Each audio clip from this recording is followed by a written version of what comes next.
ناظرین، جب سے یہ دنیا تخلیق ہوئی ہے تب سے اس دنیا میں انسانوں کو بسایا گیا اور انہیں مخصوص طریقہ حیات سمجھایا اور بتایا گیا کہ اس طرح زندگی گزار کر تم لوگ فلاح پا جاؤ گے۔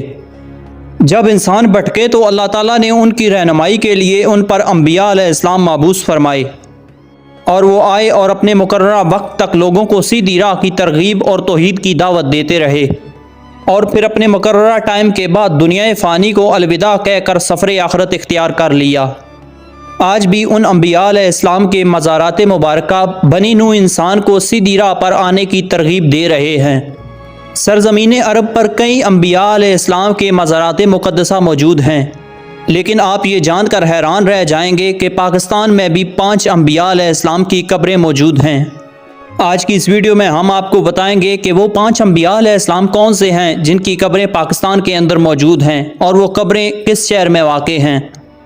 سب سے پہلے بات کرتے ہیں حضرت آدم علیہ السلام کے بارے میں۔ حضرت آدم علیہ السلام کے کل 20 فرزند تھے، لیکن بعض مفسرین لکھتے ہیں کہ حضرت آدم علیہ السلام کے 240 بیٹے تھے جو کہ پوری دنیا میں پھیل گئے، اور اس کے بعد ان کی تعداد میں اضافہ ہوتا گیا۔ ان میں سے چند بیٹوں کو اللہ تعالیٰ نے نبوت عطا کی، جن میں سے ایک حضرت قمبیت علیہ السلام ہیں۔ یہ حضرت آدم علیہ السلام کے ان بیٹوں میں سے ہیں جن کو نبوت عطا ہوئی تھی۔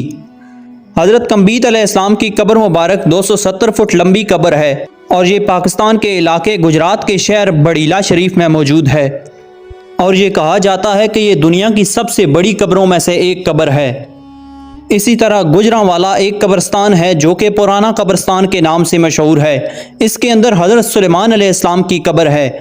ایک حضرت سلیمان علیہ السلام وہ تھے جنہوں نے ہوا، پرندوں اور جنات پر حکومت کی، لیکن یہ وہ سلیمان علیہ السلام نہیں ہیں۔ یہ سلیمان علیہ السلام حضرت موسیٰ علیہ السلام کی آل میں سے ہیں۔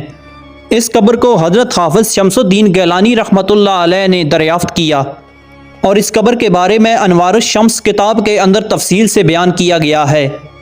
اسی قبرستان کے اندر ایک اور قبر بھی ہے جس کے بارے میں کہا جاتا ہے کہ یہ حضرت منجوش علیہ السلام کی قبر ہے، اور یہ قبر بھی حضرت سلیمان علیہ السلام کی قبر کی طرح کافی لمبی قبر ہے، اور یہ بھی حضرت موسیٰ علیہ السلام کی آل میں سے تھے، اور اس قبر کا حوالہ بھی انوار الشمس کتاب کے اندر موجود ہے۔ اس کے بعد حضرت امنون علیہ السلام کا ذکر ملتا ہے۔ حضرت امنون علیہ السلام حضرت داؤد علیہ السلام کے بیٹے تھے۔ حضرت سلیمان اور حضرت امنون علیہ السلام حضرت داؤد علیہ السلام کی مختلف بیویوں میں سے تھے۔ حضرت امنون علیہ السلام نے دین کی تبلیغ کے لیے تقریباً 30 سال فلسطین میں گزارے، اور پھر عرب ممالک سے ہوتے ہوئے سندھ کے علاقے میں پہنچے۔ آپ کا مزار اقدس گجرات شہر سے تھوڑا دور شیخ جورانی کے مقام پر واقع ہے۔ آپ کے مزار مبارک پر روزانہ سینکڑوں کی تعداد میں زائرین آتے ہیں۔ اس کے بعد حضرت حام علیہ السلام کا ذکر ملتا ہے۔ حضرت حام علیہ السلام حضرت نوح علیہ السلام کے صاحبزادے تھے، اور ان کی قبر پاکستان کے شہر جہلم میں واقع ہے۔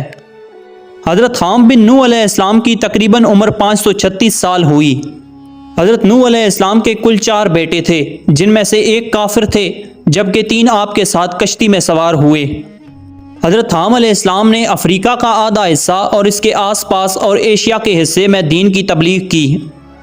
آپ کی قبر مبارک تقریباً 75 فٹ لمبی ہے۔ اللہ تعالیٰ نے ہر دور میں انسانوں کی رہنمائی کے لیے انبیاء علیہ السلام مبعوث فرمائے۔ انہی میں سے ایک حضرت کوش علیہ السلام ہیں۔ حضرت کوش علیہ السلام حضرت حام علیہ السلام کی اولاد میں سے تھے۔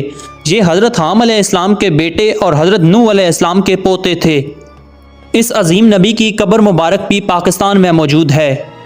اگر آپ پاکستان کے شہر گجرات سے 27 کلومیٹر آگے جائیں گے تو آپ کو حضرت کوش علیہ السلام کا مزار مبارک دکھائی دے گا۔ کہا جاتا ہے کہ یہ حضرت حام علیہ السلام کے سب سے بڑے صاحبزادے تھے، اور ان کی اولاد جس سلطنت کی حکمران تھی اس سلطنت کا نام سلطنت کوش تھا۔ اس سلطنت کے آثار آج بھی مصر اور سوڈان میں موجود ہیں۔ اس قبر کی لمبائی 86 فٹ سے زیادہ ہے۔ اس کو دیکھ کر اندازہ لگایا جا سکتا ہے کہ اس زمانے کے لوگ کتنے قد آور تھے۔ ناظرین، اگر آپ کو ہماری یہ ویڈیو پسند آئی ہو تو ویڈیو کو لائک اور چینل کو سبسکرائب ضرور سے کر دینا۔ اپنا بہت سارا خیال رکھیے گا، ساتھ ہمارے اس چینل کا بھی۔ اللہ حافظ۔